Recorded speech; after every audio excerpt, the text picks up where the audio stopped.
ओम शांति। आज के मुरली का सार है, मीठे बच्चे, बाप आए हैं तुम्हें सिविल चक्षु देने। तुम्हें ज्ञान का तीसरा नेत्र मिला है, इसलिए यह आंखें कभी क्रिमिनल नहीं होनी चाहिए। बाबा कहते हैं, बाप आए हैं तुम्हें सिविल चक्षु देने। सिविल अर्थात जो अच्छे हैं, जो सात्विक हैं, जो सत्वप्रधान हैं। सिविल का विपरीत क्या होता है? ईविल। ईविल अर्थात जो विकारी हैं। इसलिए यहाँ पर बाबा कहते हैं, बच्चे मैं तुम्हें सिविल चक्षु देने आया हूँ। इसलिए बाबा कहते हैं कि इन आंखों से जो भी देखना है वो कैसा देखना है? अच्छा देखना है। इसलिए बाबा कहते हैं कि बच्चे मैं तुम्हें सिविल चक्षु देने आया हूँ। तुम्हें ज्ञान का तीसरा नेत्र मिला है। ये जो शरीर की जो दो आंखें हैं, यह सबको पता है, इसके बारे में हम जानते हैं, किंतु यहाँ तीसरा नेत्र किसके लिए कहा गया है? यहाँ पर तीसरा नेत्र ज्ञान को कहा गया है। इसलिए बाबा कहते हैं, मैं तुम्हें तीसरा नेत्र देने आया हूं। इसलिए यह आंखें कभी क्रिमिनल नहीं होनी चाहिए।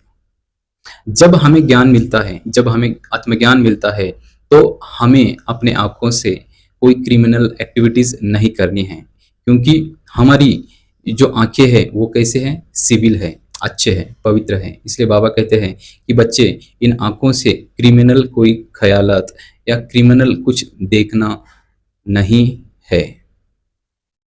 प्रश्न, तुम बेहद के सन्यासियों को बाप ने कौन सी एक श्रीमत दी है?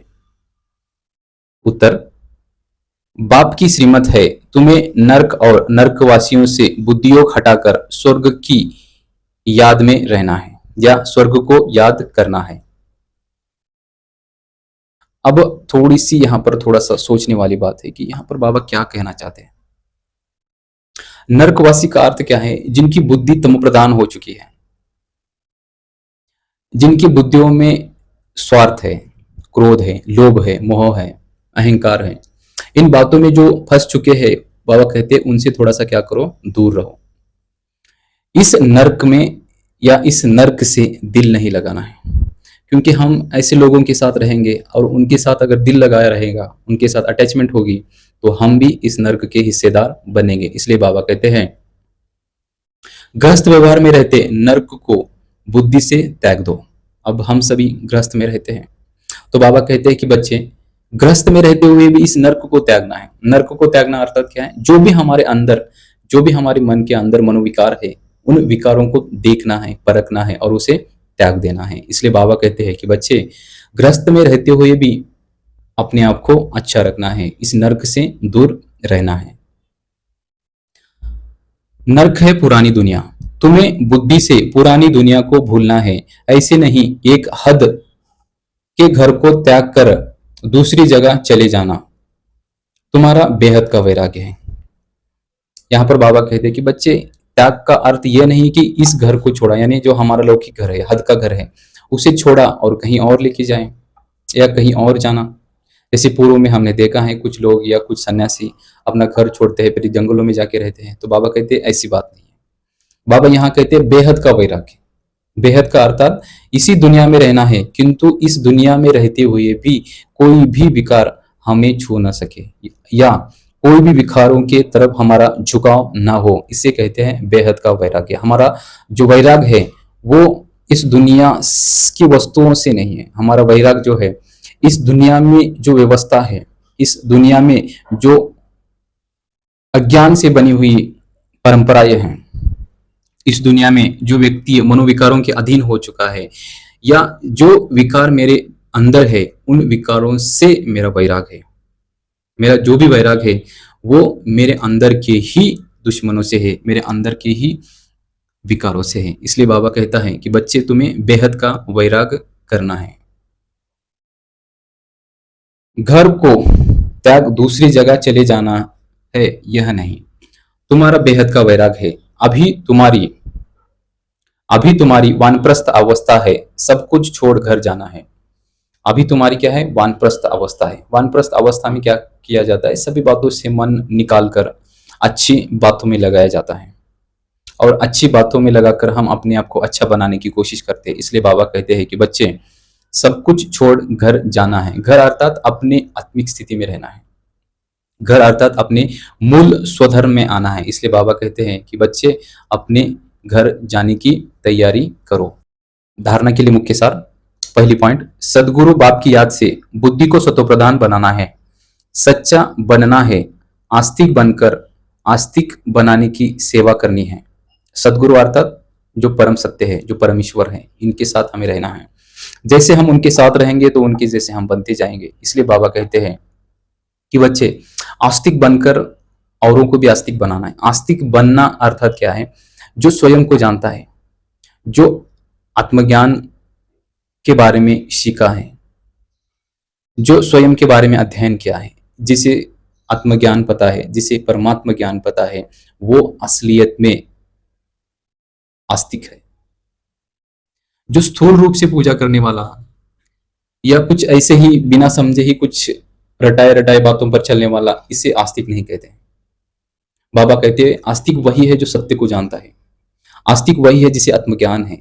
आस्तिक वही है जो परमात्मा को जानता है। इसलिए बाबा कहते हैं कि बच्चे, तुम्हें आस्तिक बन औरों को भी आस्तिक बनाना है। अर्थात वो ज्ञान हमें खुद को समझना है और उस ज्ञान को औरों तक भी पहुंचाना है। दूसरी पॉइंट, अभी वानप्रस्थ अवस्था है, इसलिए बेहद का सन्यासी बनकर सबसे बुद्धियोग हटा देना है, पावन बनना है और दैवी गुण धारण करनी है। पावन बनना है और दैवी गुण धारण करनी है। दैवी गुण धारण करने हैं। वरदान, देह और देह की दुनिया की समृद्धि से ऊंचा रहने वाले सर्व बंधनों से मुक्त फरिश्ता भव। देह और देह के दुनिया की समृद्धि से ऊंचा रहने वाले सर्व बंधनों से मुक्त फरिश्ता भव। देह और देह के बंधन, पहली गलती यही है हमारी कि हम खुद को वो समझते हैं जो हम नहीं हैं।